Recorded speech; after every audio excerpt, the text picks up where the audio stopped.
Gulistan news के Delhi studio में आप सबको खुशामदीद। 5 बज चुके हैं। प्रोग्राम 5 के पंच के साथ मैं आसिफ रशीद। हर रोज की तरह आज भी उन बड़ी खबरों पर हमारे इस प्रोग्राम में नजर रहेगी जो दिल्ली से लेकर जम्मू कश्मीर तक सुर्खियों में है, जिन पर बहस मुबाहिसा, डिबेट्स, डिस्कशंस इस वक्त काफी ज्यादा हो रहा है। और जम्मू कश्मीर के अंदर सियासी सरगर्मियां जब जब होंगी तब तब उन मामलात का जिक्र किया जाएगा जो आज सुर्खियों में है। मुल्क की सबसे बड़ी पंचायत यानी पार्लियामेंट के अंदर आज जम्मू कश्मीर के बैक टू बैक बातें हुई, डिस्कशंस हुई, कुछ बहस मुबाहिसे उस पर बात करेंगे। आगे चलकर मुकम्मल तफसीलात आपके सामने रखेंगे। अपने मेहमानों के पास चलेंगे और जम्मू के अंदर और श्रीनगर के अंदर जहां एहतजाजों की एक लहर नई देखने को मिल रही है पिछले 72 घंटों में वक्फे से, उसकी एक और तस्वीर जम्मू से आपको दिखाएंगे कि इस वक्त एहतजाज क्यों और क्यों शिद्दत एहतजाज में लाई जा रही है। इस पर डिटेल वाइज आपके सामने तबसरा करेंगे। दीगर कुछ मामलात भी है। मरकजी सरकार की तरफ से कुछ उन लोगों को राहत दी गई है जो मिलिटेंसी से मुतासरा उस फहरिस्त में है, या वो तमाम लोग हैं मुतासरीन हैं, किसी न किसी तरीके से नुकसान उन्हें जम्मू कश्मीर के अंदर शोरशदा इलाकों के अंदर माजी में उठाया है। आज हुकूमत ने उन्हें थोड़ी सी राहत दी है, इस पर बात करेंगे। और सरकार की तरफ से पिछले 4 सालों के आदादोशुमार भी पेश कर दिए गए। ऐवान के अंदर जवाब दिया कि कितने लोगों को रोजगार फराहम हुआ जम्मू कश्मीर में। इस पर बात करेंगे थोड़ी देर में आगे चलकर। लेकिन टॉप 5 सबसे पहले 5 वो बड़ी खबरें जो आज दिन भर सुर्खियों में है, सबसे ज्यादा जिन पर तबसरा किया जा रहा है या आपका फीडबैक हम तक मुख्तलिफ सोशल मीडिया प्लेटफॉर्म्स के जरिए पहुंचता है। टॉप 5 में सबसे पहले आज यानी 26 जुलाई की ही बात करेंगे। इतिहास के पन्नों में आज का दिन जो कि सुनहरे अक्षरों के साथ लिखा गया है। 26 जुलाई आज करगिल विजय दिवस। पूरे मुल्क के अंदर तकारीब का एहतमाम किया गया, लेकिन सबसे बड़ी तकरीब समुद्री सतह से 12,000 फीट की बुलंदी पर वाक़ा सबसे सरतरीन मकामात में से एक द्रास के अंदर मुनक्किद हुई, जहां पर न सिर्फ लद्दाख के लेफ्टिनेंट गवर्नर बल्कि दिल्ली से मेहमान जिनमें वज़ीर दिफा राजनाथ सिंह थे, इसके अलावा तीनों फौजों के सरबराहन यानी आर्मी सर्विसेज के जो चीफ थे, नेवी, इंडियन एयरफोर्स और टेरिटोरियल आर्मी, इसके अलावा Ladakh scouts and guides, war veterans और साथ ही साथ 25 वो बाइक सवार खवातीन जो 18 जुलाई को नई दिल्ली से बाइक रैली के साथ निकली थी, वो तमाम आज बतौर मेहमान खुसूसी इस प्रोग्राम का हिस्सा बने। और आज अपनी जाने जिन्होंने 24 बरस कबल करगिल जंग के अंदर मुल्क के लिए निछावर की या कुर्बान की, उन तमाम बहादुर जवानों को या उनकी शुजात और हिम्मत को शानदार खराजे अकीदत पेश किया गया। इधर जम्मू कश्मीर के लेफ्टिनेंट गवर्नर की तरफ से भी आज के दिन को याद किया गया। कहा गया कि कुर्बानियां जो कौम के तई या मुल्क की खिदमत के तई की गई, उन्हें हमेशा हम उससे मकरूज रहेंगे, उन्हें भुलाया नहीं जा सकता। करगिल विजय दिवस के सिलसिले में जहां पर मुल्क के बाकी हिस्सों में प्रोग्राम हुए, वॉर मेमोरियल दिल्ली के अंदर जहां पर आज गुलबारी की गई, लेकिन लद्दाख के अंदर सबसे बड़ा प्रोग्राम था। और मरकजी वज़ीर दिफा जो जम्मू कश्मीर के साथ साथ लद्दाख भी ऐसे अहम मौक़ों पर जाते रहे हैं, आज वो पहले से ही तय शेड्यूल के मुताबिक लद्दाख पहुंच गए थे और यहां रंगारंग प्रोग्राम भी मुनक्किद हुआ। मादरे वतन के लिए अजीम कुर्बानियां जिन लोगों ने पेश की, उन तमाम लोगों को आज याद किया गया। करगिल जंग के बहादुरों के कुंबे भी जो एहतराम के साथ यहां पर फौज की जानिब से या सिविल हुकाम की जानिब से बुलाए जाते हैं, उनको भी बुलाया गया था। वो तमाम लोग जिनने जाने कुर्बान की हैं, किसी के वालिदैन या किसी के खानदान का कोई फर्द आज इस प्रोग्राम का हिस्सा बना और अपनों को याद किया, उनकी कुर्बानियों को याद किया। वहीं इस मौके पर सरहद पार भी इशारा नाम लिए बगैर वज़ीर दिफा ने किया, चीन की तरफ भी और दूसरी तरफ पाकिस्तान पर भी। कहा कि हम अपनी इज्जत और वकार को बरकरार रखने के लिए जरूरत पड़े तो लाइन ऑफ कंट्रोल को भी अबूर करने के लिए तैयार हैं। शहरियों से उन्होंने अपील की कि ऐसी सूरत हाल में फौज की हिमायत के लिए वो तैयार रहें। रूस यूक्रेन जंग की मिसाल देते हुए उन्होंने कहा कि ये जंग 1 साल से ज्यादा अरसे से जारी है, क्योंकि आम शहरी इस जंग में बढ़ चढ़कर हिस्सा ले रहे हैं। राजनाथ सिंह 24वें करगिल विजय दिवस के मौके पर मेहमान खुसूसी की हैसियत से खिताब कर रहे थे और खराज अकीदत जवानों को पेश किया गया। ये खबर इस वक्त सुर्खियों में है। वज़ीर आज़म, सदर हिंद, दीगर कई अहम शख्सियात ने आज सुबह सुबह सोशल मीडिया साइट्स का सहारा लेकर 24 बरस कबल हुई जंग को याद किया और यौम फतह के तौर पर आज के दिन को मनाया जाता है, यानी करगिल विजय दिवस, जब पाकिस्तान पर बर्तरी हासिल करने का एक दावा किया गया था 24 बरस कबल जुलाई के महीने में 1999 में। दूसरी खबर जम्मू से आपको बताते हैं। जम्मू कश्मीर और लद्दाख हाई कोर्ट की जम्मू बेंच को मुंतकिल करने के मामले पर बनाई गई जो कमेटी है, वो अब यह फैसला करेगी कि मुस्तकबिल की हिकमत अमली क्या होनी चाहिए। कमेटी का कल भी इजलास हुआ था और आज फिर से मुलाकात हो रही है, जहां पर कई उमूर पर तबादला ख्याल होने की तवक्का है। और इजलास में सिफारिशात पेश करने के बाद जो पिछले दिनों हमने आपको बताया था कि इस कमेटी का मकसद यह है कि bar council Jammu Kashmir high court की है, वो भी नाराजगी का इजहार कर रही है। यहां पर याद दिलाना जरूरी है कि हाई कोर्ट को जानीपुर से सिदरा की रायका में मुंतकिल करने का जो मंसूबा है, जहां पर प्रोजेक्ट पर काम भी चल रहा है, वोकला की तरफ से बड़े पैमाने पर मुखालफत इसकी की जा रही है। 20 जुलाई को जनरल हाउस का इजलास भी हुआ था, वहां पर भी वोकला की तरफ से कमेटी जब बनाई गई तो यह बात तय हो गई थी कि आगे अब क्या करना है। ये मीटिंग कमेटी के जो कन्वीनर हैं एडवोकेट एचसी जलमेरिया, साबिक सदर एमके भारद्वाज के अलावा 15 अरकान की मौजूदगी में मुनक्किद हुई और दोबारा इसकी मीटिंग आज हुई है। हाई कोर्ट जलमेरिया की तरफ से जो बताया गया कि कुछ मामलात पर बातचीत तो हुई है, लेकिन अब यहां से आगे कैसे काम करना है, क्योंकि प्रोजेक्ट पर काम चल रहा है। एजेंसी का या मुतलकिन का दावा है कि एनओसीज हासिल करने के बाद उन्होंने काम यहां शुरू किया, तो माहौलियात को तहफ्फुज देने के हवाले से भी इकदाम उठाए गए हैं। और कमेटी दूसरी तरफ यह कह रही कि हम इस काम से, इस प्रोजेक्ट से मुतमईन नहीं है, लोगों को दूर भी पड़ेगा, शहर से दूर जाएगा। दूसरा, जब मंसूबा हाथ में लिया गया है तो 3,500 से ज्यादा जो दरख्त काटे गए हैं, इस पर जवाबदेही किसकी है? वोकला को शामिल करने का मुतालबा भी कमेटी में किया जा रहा है और विद इन कमेटी जो पहले कुछ खदशात थे, कुछ तहफ्फुजात का इजहार कमेटी के अरकान ने किया था, उनको दूर करते हुए आगे की हिकमत अमली तय पाएगी। अब आने वाले दिनों में बार काउंसिल का अगला इकदाम क्या होगा, इस पर भी इंतजार रहेगा। तीसरी खबर, जम्मू कश्मीर के अंदर एक नया रिकॉर्ड बना है। सालाना अमरनाथ यात्रा चल रही है, आज 26वां दिन है। 24वां काफिला जम्मू से रवाना हुआ, लेकिन 3.5 लाख के पार सरकारी आदादोशुमार को सही मान लिया जाए तो अब तक वो यात्री, उनकी तादाद पहुंच गई है जो भगवती नगर बेस कैंप से रवाना हुए, दोनों रास्तों से गए और बाबा बर्फानी के दर्शन किए। यह सिलसिला तवातर के साथ जारी है, यात्रियों में जोशो खरोश भी बरकरार है और सरकार ये मानती है कि जब इस बार पिछले सालों के मुकाबले इकदाम बेहतर किए गए, सहूलियात बेहतर हुई, इजाफा हुआ, तो हर बार की तरह इकदाम इस बार नहीं बल्कि इस बार इजाफी इकदाम थे। उसका नतीजा यह है कि सिर्फ 24 से 25 दिनों में पिछले 1 साल का या 1.5 साल का रिकॉर्ड टूट गया। 3.5 लाख के आसपास यात्री जो पिछले साल कहीं 1.5 माह के अंदर जाकर बने थे, इस बार सिर्फ 1 महीना भी पूरा नहीं हुआ, 25-26 दिनों में हो गए। जहां तक आज की बात है तो 2,372 यात्रियों पर मुश्तमिल 24वां जत्था कश्मीर के लिए आज सुबह रवाना हुआ। 1955 इनमें मर्द थे, 397 खवातीन, 6 बच्चे, 51 साधु और 3 साध्वियां शामिल थी। और यात्रियों का जत्था 103 छोटी बड़ी गाड़ियों में सख्त सिक्योरिटी बंदोबस्त के बीच बालतल और नुनवन पहलगाम जो बेस कैंप है उसके लिए रवाना किया गया। 33 गाड़ियों में 631 यात्री रवाना हुए। नुनवन पहलगाम वाला जो साउथ कश्मीर वाला रास्ता है, 70 गाड़ियां यहां रवाना की गई, 1701 यात्री रवाना हुए। तो अब तक 1 जुलाई से ये जो 62 दिनों की यात्रा 31 अगस्त को खत्म होगी श्रावण पूर्णिमा के मौके पर, पहले 25 दिनों के दौरान रिकॉर्ड तोड़ इजाफा यात्रियों की तादाद में देखा गया है। यह हुकूमत का दावा है, आदादोशुमार हर रोज सामने आते हैं। चौथी खबर, भारत सरकार की तरफ से आज ऐवान के अंदर एक जवाब दिया गया और जो शिकायत या जो अपीलें सेंट्रल इंफॉर्मेशन कमीशन के पास हैं उसकी तादाद भी बता दी गई। 19,233 सरकारी आदादोशुमार आज पेश किए गए। लोकसभा में मरकजी वज़ीर ममलिकत बराए पर्सनल डॉक्टर जितेंद्र सिंह के तहरीरी जवाब के मुताबिक, उनके मुताबिक कि मंजूर शुदा जो तादाद है उसके खिलाफ जो शफाफियत पर नजर रखने वाला इदारा है, 4 इंफॉर्मेशन कमिश्नरों की जगह खाली थी और 2021-22 की मुद्दत में कुल मिलाकर 29,213, 2020-21 में 38,116, 2019-20 में 35,178 और 2018-19 में 29,655 जेर इल्तवा केस थे।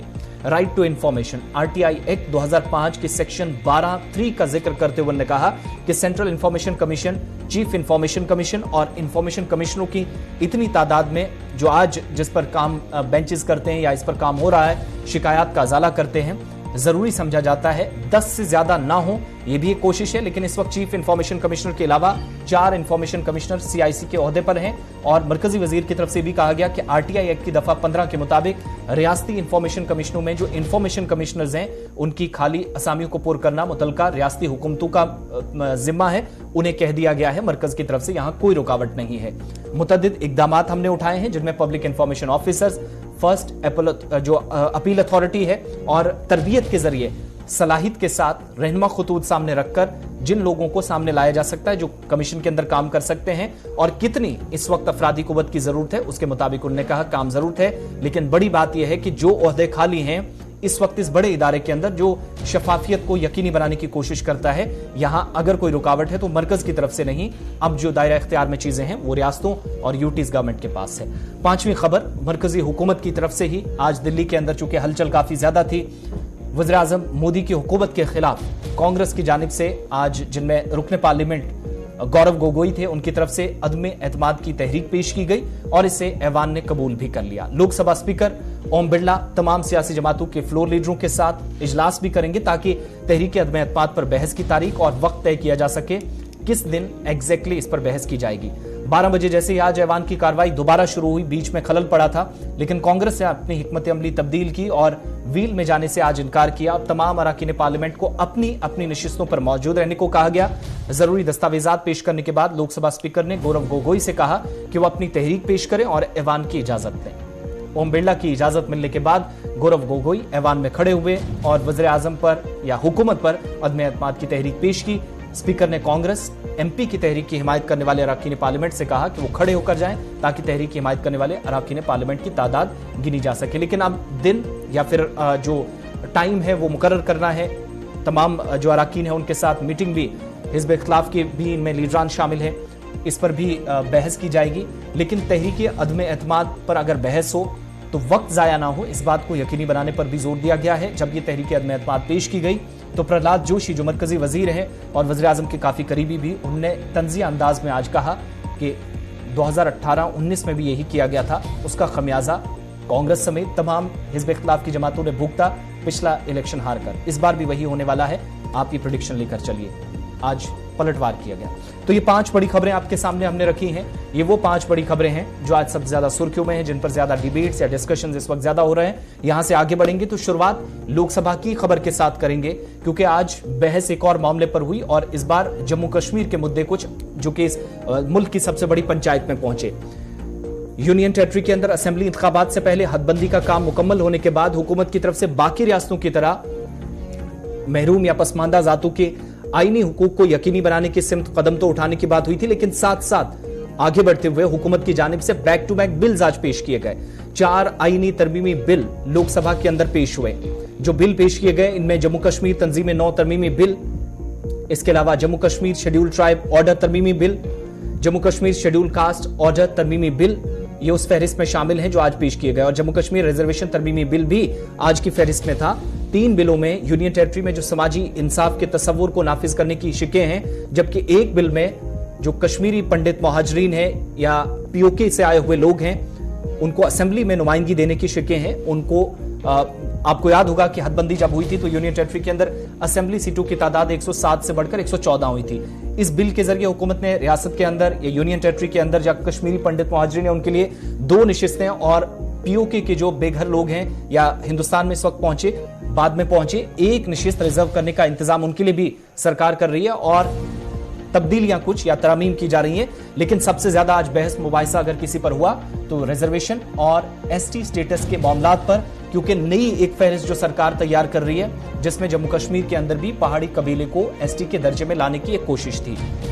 वो बिल जब आज पेश हुई तो इस पर हंगामा पहले अंदर ही हुआ, क्योंकि नेशनल कॉन्फ्रेंस की जानिब से सबसे पहले इस बिल की मुखालफत की गई और रिटायर्ड जस्टिस हसनैन मसूदी रुकने पार्लियामेंट, उन्होंने मौजूदा केस या 370 का हवाला देते हुए कहा, जब नित्यानंद राय जो कि वजारत दाखिला के अंदर मामला देखते हैं, मिनिस्टर ऑफ स्टेट है फॉर होम अफेयर्स, उनने बिल पेश की तो नेशनल कॉन्फ्रेंस ने कहा कि जब 370 के मामले पर डे टू डे हेयरिंग 2 अगस्त से शुरू हो रही है, ऐसे में ये एकदम गैर आईनी है, गैर कानूनी है, इसका तस्वुर भी दूर दूर तक नहीं किया जा सकता। लेकिन दिल्ली के अंदर ऐसी कोई कोशिश हो, पेशरफ्त हो, जम्मू कश्मीर के अंदर हंगामा ना हो, यह बहुत कम देखा गया है। और पॉलिटिकल रिजर्वेशन, पढ़ाई में, तालीम के साथ साथ दीगर मामलात में रिजर्वेशन की जब बात की जा रही थी या तरमीम की बात की जा रही थी तो जम्मू कश्मीर के अंदर भी आप देखेंगे तो यहां पर भी हंगामा काफी ज्यादा इन बिलों को लेकर था।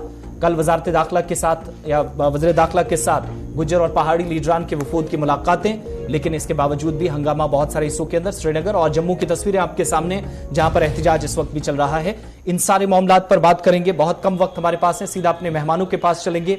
दिल्ली के अंदर जब पेशरफ्त हुई तो काफी मुसरत का इजहार पहाड़ी कबीले की तरफ से किया जा रहा और खैर मकदम भी हुकूमत के इस इकदाम का, और कहा जा रहा कि 40 से 45 साल की मुद्दत तक ये जो तवील लड़ाई चलती रही वो बिलाखिर खत्म हुई। मौजूदा हुकूमत ने जो पसमानदा लोग थे जिनमें पहाड़ी भी थे उनके साथ इंसाफ किया, लेकिन दूसरी तरफ कुछ खदशात का इजहार जो गुज्जर और बकरवालों की तरफ से किया जा रहा था उसको भी मद्देनजर रखते हुए वज़ीर दाखिला की तरफ से कल मीटिंग बुलाई गई।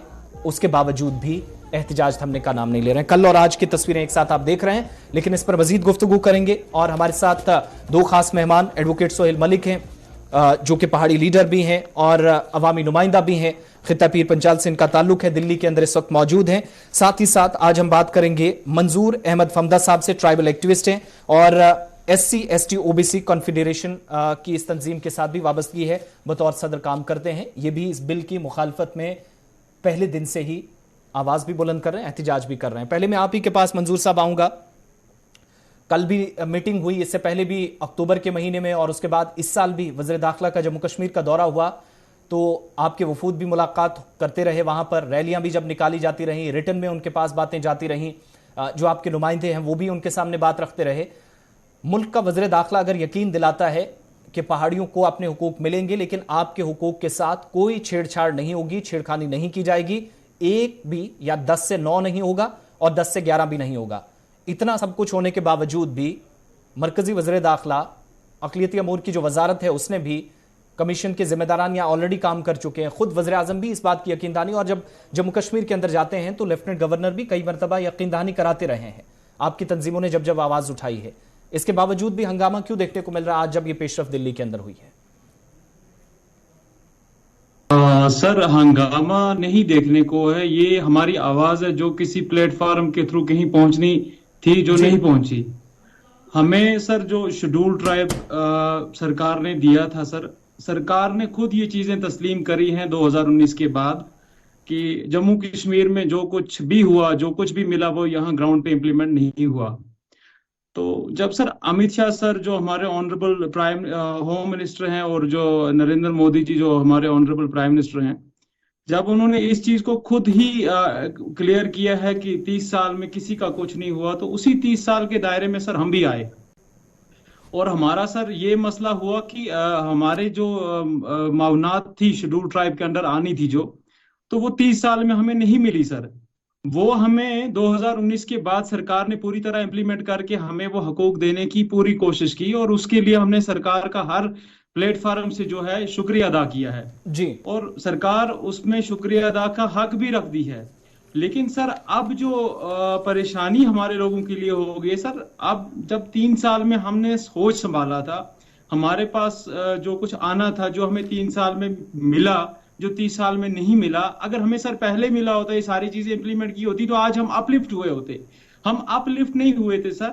और उसी के साथ चलते चलते जो हमारे पहाड़ी कबीला है सर, इनको हिंदुस्तान की पार्लियामेंट से ही PSP मिला, पहाड़ी स्पीकिंग पीपल, जो कि इनकी लैंग्वेज को आइडेंटिफाई करके इनको हिंदुस्तान की पार्लियामेंट नहीं दिया सर।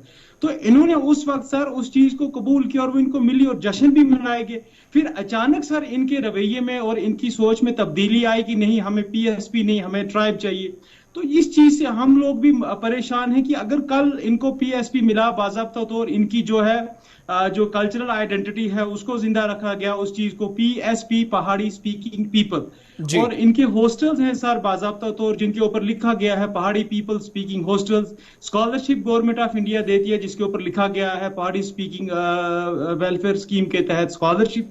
तो ये सारी चीजें सर लैंग्वेज को लेके आइडेंटिफाई जब किया जाता है तो इनका कल्चर भी जिंदा था। हमें ये चीज समझ नहीं आई कि ऑल ऑफ सडन किस चीज की जरूरत पड़ गई कि इनको शेड्यूल ट्राइब की जरूरत पड़ गई सर। अच्छा, और इनको पार्लियामेंट का वो डिसीजन जो है वो पीपल का आप जिक्र कर रहे हैं उसमें, और जो ट्राइबलिज्म की डेफिनेशन है इसमें जमीन आसमान का फर्क है, और लड़ाई भी काफी मुद्दत से हमने देखी, दोनों अतराफ से होती रही। लेकिन एक चीज, जब आप वजारत दाखिला की जानिब से, हुकूमत की जानिब से, हेड ऑफ स्टेट की जानिब से आपको यकीन दहानी कराई जाती रही, आपके रिप्रेजेंटेटिव सामने आते रहे, उसके बावजूद भी जब आप प्रोटेस्ट कर रहे हैं तो एक इल्ज़ाम ये भी लग रहा है दिल्ली से भी, जम्मू कश्मीर के अंदर भी, कि मुख्तलिफ सियासी जमातें हैं जिनमें ज्यादातर अपोजिशन पार्टियां, उनके इशारे पर इस वक्त ये प्रोटेस्ट किए जा रहे हैं ताकि यूनियन टेरिटरी के अंदर अफरा तफरी का आलम बना रहे, उनका वोट बैंक भी किसी तरीके से दाएं बाएं ना जाए, और साथ ही साथ स्टेट के अंदर कोई ना कोई हलचल जारी रखी जाए। ये इल्जामात लग रहे हैं, ये किस हद तक दुरुस्त हैं जब आप प्रोटेस्ट दोनों प्रोविंसेस के अंदर, 2 कैपिटल्स के अंदर कर रहे थे? सर ये इल्जाम ऐसा है कि किसी एक को खुश करने के लिए हम पर ये इल्जाम लगाए जा रहे हैं कि ये किसी दूसरी तरफ से आए हुए लोग हैं, किसी दूसरी पार्टी की तरफ से आए हुए लोग हैं। सर अगर पार्टियों ने हमारा सोचा होता तो क्या जो मावनत 2019 के बाद इंप्लीमेंट हुई है वो पार्टियां क्या उससे पहले हमारे लिए इंप्लीमेंट नहीं कर सकती थी? क्या उन्होंने बाकी सारी चीजें इंप्लीमेंट की थी? ST की रिजर्वेशन को इंप्लीमेंट किया, क्या पॉलिटिकल रिजर्वेशन वो नहीं इंप्लीमेंट कर सकती थी? क्या फॉरेस्ट राइट एक्ट यहाँ पे इंप्लीमेंट नहीं हो सकता था पहले? तो यहाँ पर हुकूमत किन की थी? उन्हीं लोगों की थी। उन्होंने क्या किया?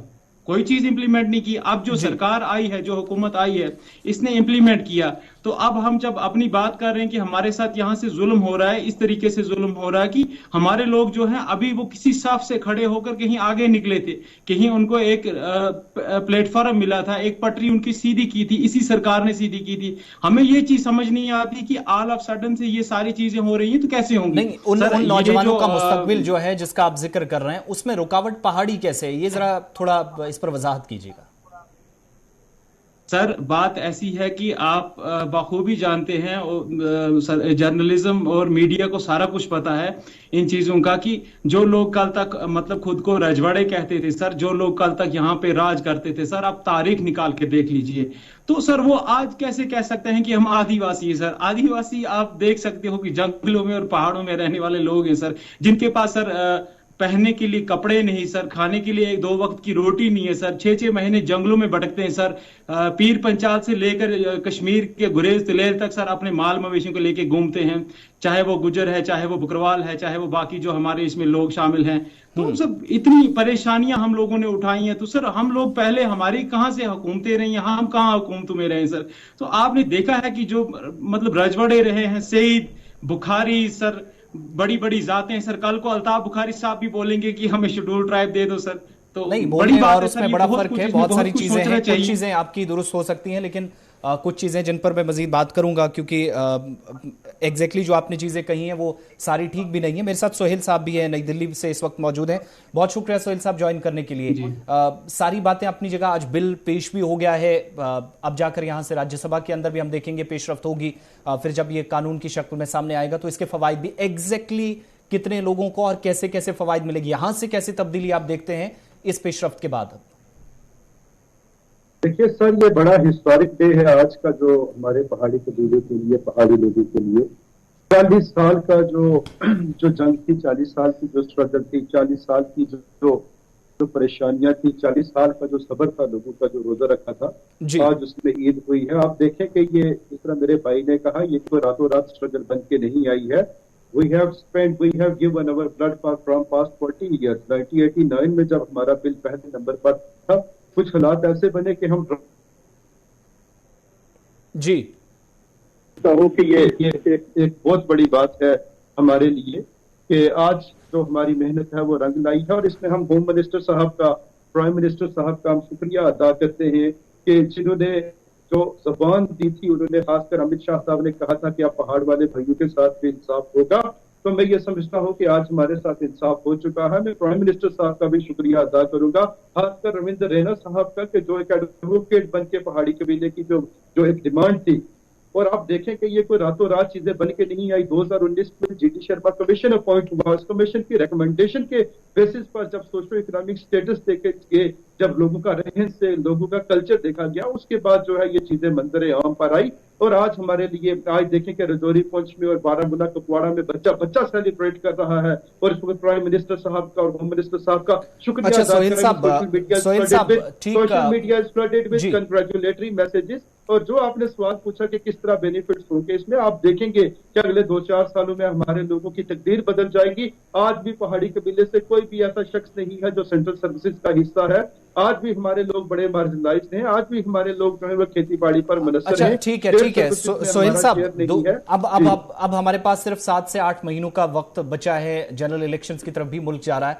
उससे ठीक पहले ये पेशरफ्त होना, बाज मुबसरीन का ये ख्याल है कि पॉलिटिकली भी एक इन्फ्लुएंस करने की या दिखाने की कोशिश यूनियन टेरिटरी के अंदर है। कैसे आप ठीक इंतखाबात से पहले इस पेशरफ्त को देखते हैं? देखिए, मैं ये समझता हूँ आसिफ साहब के, जो हमने उस वक्त कहा था कि एहसान का बदला एहसान से हम देंगे अगर भारतीय जनता पार्टी हमारी ये डिमांड पूरी करेगी। और जो होम मिनिस्टर साहब से मुलाकातें हुई, ट्राइबल मिनिस्टर से ही, उन्होंने कहा कि आपको जो ये आपका स्टेटस है, ये आपके साथ नाइंसाफी है पिछले 40 सालों की। उन्होंने हमसे कोई बार्गेनिंग नहीं की, लेकिन हमें ये लगता है कि बड़ा राइट और राइट टाइम पर ये डिसीजन आया। और अगले इलेक्शन जो है आने वाले, चाहे वो असेंबली के हैं, चाहे वो पंचायत के हैं, चाहे वो मेंबर ऑफ पार्लियामेंट का इलेक्शन है, आप देखेंगे कि पहाड़ी कबीला वहां डिसाइसिव रोल प्ले करेगा। और वो जो स्ट्रगल, वो जो एक जंग थी जो आज पाया तकमील तक पहुंची है, और लोग जो है पहाड़ी कबीले के आज तसल्ली बख्श तरीके से जो है अपनी बात रख रहे हैं, और आज जो है वो उसमें जो है वो एक तसल्ली जी जो है वो दिल में देख रहे हैं, जो ठीक दिल है। में महसूस कर रहे हैं। तो मैं ये समझता हूँ कि आने वाले दिनों में, महीनों में आप देखेंगे कि इस मूव से जो है भारतीय जनता पार्टी बहुत ज्यादा जम्मू कश्मीर में और पहाड़ी इलाकों में मजबूत ठीक होगी। है, एक आखिरी चीज मंजूर साहब आप भी बताइएगा। मैं आज भी जब देख रहा हूं जम्मू के अंदर भी प्रोटेस्ट, श्रीनगर भी के अंदर भी, लेकिन एक दोनों जगह हमने एहतजाज में ये भी देखा कि मकामी सतह पर शायद जो लोग होने चाहिए थे पिछली बार जो मार्च में थे वो चेहरे इस बार नजर नहीं आते। ज्यादातर लोग हमने इस बार भी देखे, कल भी और आज भी बाहर से आए हुए लोग भी हैं। और इल्जाम पहले से लग रहे थे कि जहां हिजब इख्तिलाफ के इशारों पर चीजें हो रही हैं, वहीं बाहर से आकर कुछ लोग इन लोगों को अभी भी बैठने नहीं दे रहे हैं, चाहे वो जम्मू की बात हो या श्रीनगर के कल के प्रोटेस्ट की बात हो, दोनों जगहों पर।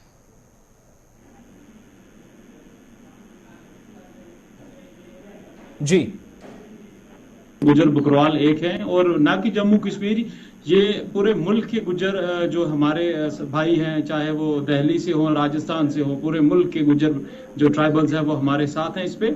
और इस जंग में जो है हम ने भी शुरुआत की है, जैसे सुहेल भाई ने बात की है, इन्होंने अपना तथ्य रखा है, इन्होंने सरकार के साथ अपनी क्या बात की, कैसे की, वो ये जाने, और अपने वादे पे कितना खरा उतरेंगे वो ये जाने। लेकिन सर हमारे बच्चों के फ्यूचर का सवाल है, और उस चीज के लिए जो है हम एड़ी से चोटी लगा देंगे। हमें जिस तरह से अपने राइट को प्रोटेक्ट करना है हम वो प्रोटेक्ट करेंगे। और हमारी सरकार से अपील है कि हर अपने फैसले पे नजरसानी करे और हमारे हालात को देखे। और जीडी शर्मा कमीशन रिपोर्ट की बात जो सुहेल साहब ने की है, उसमें कोई शेड्यूल ट्राइब कम्युनिटी से कोई बंदा लिया ही नहीं गया। हम में से उस कोई बंदा उसमें गया ही नहीं, किसी बंदे को इनवाइट नहीं किया गया, मेंबर नहीं बनाया गया सर। तो उसमें उस पे तो एतराजात तो होंगे ना सर हमारे। किसकी बात आप किसकी बात कर रहे हैं, किसकी?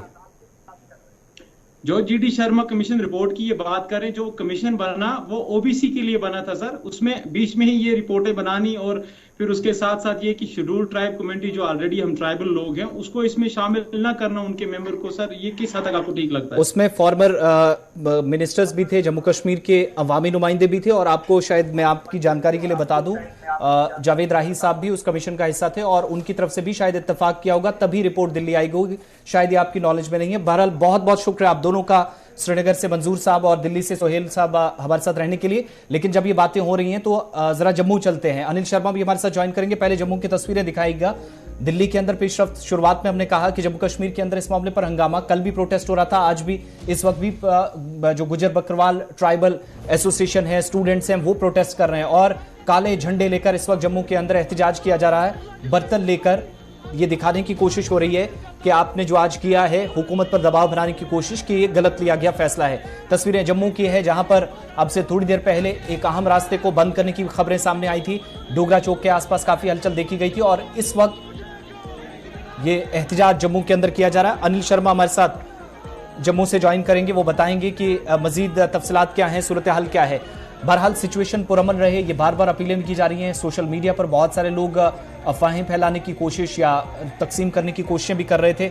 इस पर भी सिविल और पुलिस हुकाम कह रही है कि किसी को भी ऐसी इजाज़त नहीं दी जाएगी कि वो किसी के सेंटिमेंट्स को हर्ट करे या हालात को ख़राब करने की कोशिश करे, किसी अपने तबसरे से, कमेंट से और नाजिबा कलिमात अल्फाज या कलिमात का या अल्फाज का इस्तेमाल करके ऐसी सिचुएशन ना बने। इसके लिए बार बार जो लीडरान हैं वो भी एक दूसरे से अपीलें कर रहे हैं।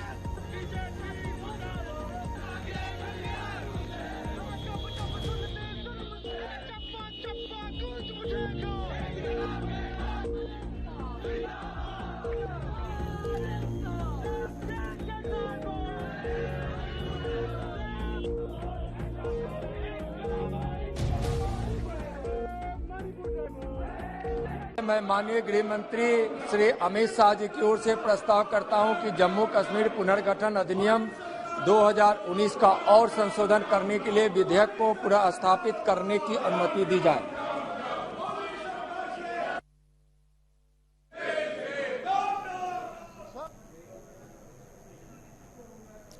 चलिए जम्मू चलते हैं, जहां आज लोकसभा के अंदर बिल पेश किए गए और उसके पहले भी एहतजाज चल रहे थे। अनिल, अगर आप तक मेरी आवाज पहुंच रही है, बताइएगा क्या सिचुएशन इस वक्त है, प्रोटेस्टर्स कौन है, कहां कहां से इकट्ठे हुए हैं, एग्जैक्टली क्या इस वक्त सूरत हाल है? देखिए आसिफ, अगर हम बात करें तो इस वक्त गुजर बकरवाल कम्युनिटी की बात करते हैं तो इस वक्त आप बता दें कि जम्मू यूनिवर्सिटी से लेके पनामा चौक तक जो है जोरदार जो है एहतजाज जो है इन युवाओं की तरफ से देखने को मिला है, पूरी कम्युनिटी की तरफ से देखने को मिला है। और ये साफ तौर पर केंद्र सरकार के खिलाफ जो है एक कड़ा मोर्चा खोला है। हमारे साथ युवा है और बातचीत करते हैं। आप देखिए हाथों में काले झंडे लिए और पूरी तरह से वस्त्र भी काले डालकर जो है एक केंद्र सरकार के खिलाफ जो है कड़ा विरोध जताया गया है। क्या कहेंगे इस वक्त मौजूदा स्थिति और इस बिल को आप किस तरह से देखते हैं? सर, आज तो पहली बात तो यह है कि हम आज 26 जुलाई को ब्लैक डे ऑब्जर्व कर रहे हैं। स्टूडेंट्स, हमारी कम्युनिटी, वो चाहे किसी भी डिस्ट्रिक्ट हेडक्वार्टर पे हो, कश्मीर में, और फिर उसके बाद रजौरी में इस वक्त प्रोटेस्ट चल रहे हैं और उसके बाद पुंछ में चल रहे हैं।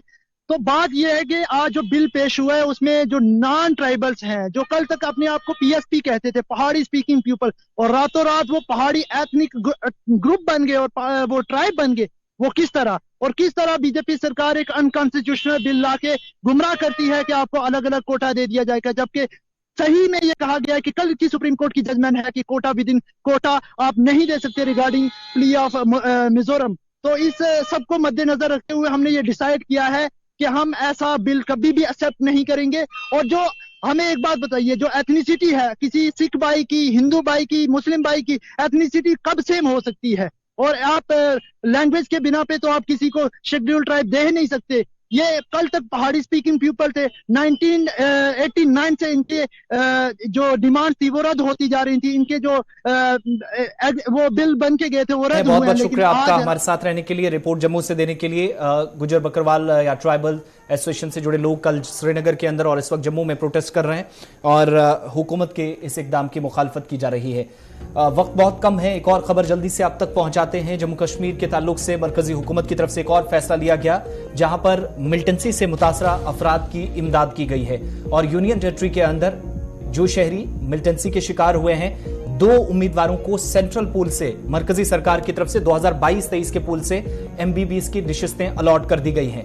ये आज तफसीलात भी शेयर कर दी गई और वजारत दाखिला की तरफ से भी बताया गया कि ऐसे उम्मीदवारों के लिए सरकार की तरफ से ये राहत एक बड़ी उनके लिए है जो मिलिटेंसी का शिकार हुए हैं। 2 उम्मीदवार हैं, इनको सेंट्रल पूल से एमबीबीएस सीटें दी गई हैं 2022-23 के सेशन में। लेकिन एक बात और क्लियर कर दी गई है कि ऐसे उम्मीदवार जो मिलिटेंसी से मुतासर हुए हैं, जब एमबीबीएस सीटें उन्हें अलॉट की गई हैं सेंट्रल पूल से, तो इनके लिए खुसूसी फंड्स या स्कॉलरशिप का कोई बंदोबस्त या इंतजाम नहीं है। इस तरह का कोई प्रोविजन सरकार का नहीं है। राज्यसभा के अंदर मरकजी वजीर बराए दाखिला नित्यानंद राय की तरफ से जवाब दिया गया और ये हुक्मनामा या जो तहरीरी तौर पर अभी तक डिटेल सामने आई है मरकजी सरकार की तरफ से, जिसमें फंड्स और छात्रवृत्ति यानी जो स्कॉलरशिप्स हैं वो ऐसे बच्चों के लिए अवेलेबल नहीं है।